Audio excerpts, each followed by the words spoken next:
siguro with due respect to our ombudsman, hindi po ito nakakatawan, no? At hindi ito pwedeng sabihin na walang resibo. Okay, so ang tanong ko po first ay yung tungkol po sa confidential fund. Okay, so sa confidential fund po, Mr. Chair, from 2016 to 2024. So, mapapansin po natin yung confidential fund na appropriated ay like 20 million in 2016. Actual obligation is 8 million. 2017, 20 million. Obligation is 14 million. 2018, 20 million. Actual obligation is 13.4 million. 2019, 33.7 million. And then yung obligation po is 26.9 million. So, kung babanggitin ko pa po yung iba, no, 2021, confidential fund is 33.7 million, o actual obligation is 13 million. 2022, 51 million ang confidential fund, pero ang actual obligation is 18.693 million. 2023, 31 million, so wala pa po yung, yung obligation, actual obligation. And then, you proposed 51.4 million for 2024. So, ang first question ko po dun sa confidential fund, so ganun po yung, yung ina-appropriate. Pero yung utilization, makikita natin ay mga 40 to 45% on the average. Can you explain that, Mr. Chair? Kung makakapagtipid po kami, bakit nga ba hindi? Kung kami po ay makikisuyo sa Intel community na hindi kami gagastos, bakit nga ba hindi namin gagawin? Kung may dadaan namin sa ngiti doon sa mga members ng ISAF na amin sometimes kinakausap para tulungan kami mag-imbestiga, bakit nga ba hindi? So kung makakatipid kami, gagawin namin. Ngayon, with respect to this confidential fund, I must be honest with you that the 51 million given to us by the DBM, which is the same amount that was proposed to the Office of the Ombudsman for the 2023 budget. 2022. 2022? 2022. Yeah. Yeah. You can also, for 2023, I think it was also 31 million. Pwede nyo bawasan ulit ng 20. Gawin nyo ulit yung confidential na fund namin na 31 million. Yung 20 million, isilagay na lang po ninyo kung pwede po sa MOOE. We will learn to survive with the small amount that you will give us. I promise you that. Kaya sabi ko nga po, kung kami po ay makikisuyo sa Intel community na idadaan sa tasang kape, marami po kaming barako sa opisina o idadaan sa ngiti, gagawin po namin. Maraming pong salamat. Yes, thank you very much, Mr. Chair, dun sa explanation po ng ating Honorable Ombudsman. So, napapansin lang po natin, no, dahil tama po yung sinabi nyo kanina at inamin nyo na napakabagal po noong investigation, ng lahat ng ilang mga kaso. At kanina nga po yung ating pong colleagues earlier, sinabi niya po yung yung percentage ng mga natatapos na kaso. So, kung meron pong ganitong confidential fund ay bakit po na natitipid? So, hindi po ba dapat ay gamitin ito kung talagang gamit? Kasi hindi naman to pwedeng gamitin sa iba eh. So, itong sinasabi natin. Kasi kung nagsisave po tayo, kinako-compromise natin yung halimbawa yung mga programs. Kasi itong confidential fund, you have to submit yung programs, activities, and project na related sa confidential. So, I hope, di ba, na ano nyo po ito, na-utilize nyo, considering na marami tayong iniimbestigahan na mga kaso. So, ito po bang mga confidential, can you give us the general stroke, no, or not specific, kung saan nyo itong ginagamit itong confidential fund para po sa, sa information po ng ating taong bayan. So may mga resibo po ba na sinasubmit sa COA at gaano ka-regular ito na ibinibigay for audit? Mr. Chair. Your Honor, please. Pag na-require niyo po ang isang ahensya ng gobyerno na may confidential fund na mag-submit ng resibo, ay hindi na ho confidential fund yun.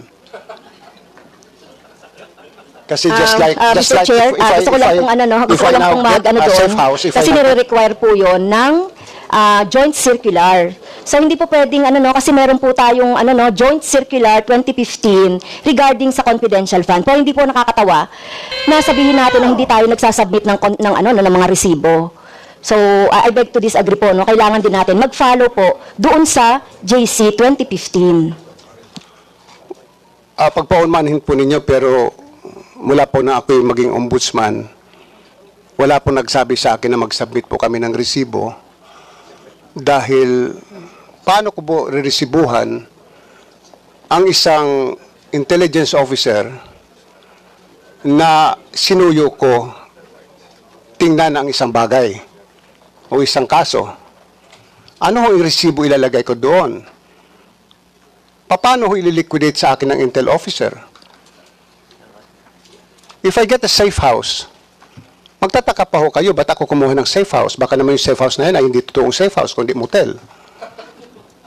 I mean, I really don't know. But if that is the case, na pag-uusapan po natin, pag-awayan natin ng confidential fund, then alisin ho nyo sa budget namin yung confidential fund. As I said, we can survive. I can continue investigation cases. We just smile at my friends at the ISAF and some other investigation agencies. Madali lang po yun eh. I call my friends in the provinces, I call some police officers in the provinces, I ask them for their support. Kung kailangan mag-utos sila ng tao para i-verify kung totoo ito, din doon po kami gumagastos ng transportation expense ng pangkain ng tao. So paano ililiquidate po sa amin yon? Paano kami mag-submit ng resibo? Napakahirap po yata noon na mag-submit kami ng resibo.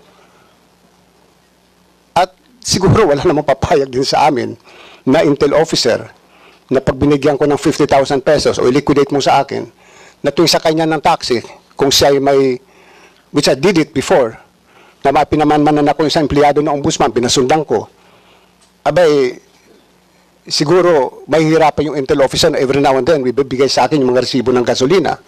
At pag niliquidate ko yung resibo ng gasolina na yon as my own expense, baka sabihin ng COA, hindi pwede kasi hindi ka pwede mag-claim ng gasoline expense because you have your transportation allowance. So I don't think a receipt is important. What is needed is that we make a certification, we issue a certification to the effect that we have spent the confidential fund for purposes of investigation of cases. Bakit po kami nakakatipid? Noong araw po, kung minsan lumalakad po na investigador 5, yung 5 pong yun binawasan ko. Kasi ang aking filosofiya, kung kayang gawin ng isang Little Indian, yung gawain ng 10 Little Indian, bakit hindi ba nga ba gawin ng isang Little Indian? So just like when I was investigating the case of the onions, yung mga sibuyas, may mga isang tao kung pinalalakad o 2. Kung medyo delikado yung lugar na pupuntahan, 3 sila akong pinapupunta.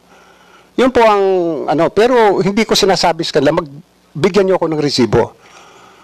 Kasi pag sila'y pupunta rin doon, mayroon mga binabayaran din sila mga tao na sinusuyo yung tao na to gather more evidence for us. Marami pong salamat. Yes, thank you very much po doon sa explanation. Siguro with due respect to our ombudsman, hindi po ito nakakatawa, no? At hindi ito pwedeng sabihin na walang resibo. Dahil taon-taon po, nakikita natin, tumataas ang confidential fund. So kung ganyan po yung sinasabi ninyo, so baka ma-encourage ang mga lahat ng government offices na gumamit na lang ng confidential fund kung wala naman itong resibo. Kaya nga po meron tayong circular na dapat pong sundan ng ating lahat ng mga agencies. And ako personally, kung talagang mga investigation, yung ombudsman, pwede rin tayo dapat na mag-ano ng confidential, pero dapat with the proper liquidation ng mga ganito. Kasi kung sasabihin niyo na kahit wala na kaming confidential fund, so it's all right, mailagay yan doon sa dapat na paglagyan, katulad ng sinasabi niyo kanina, and other services. But to remind the ombudsman, dapat po maging observe natin yung due diligence at saka dun sa paggamit nitong confidential fund.